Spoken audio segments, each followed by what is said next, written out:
என்பது இல்லையடி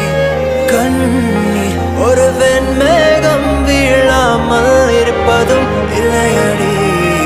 கடலுக்குள்ளே மீன் அழுதால் மீன் கண்ணீர் வெளியே தெரியாது உடை மெல்ல நீ உணர்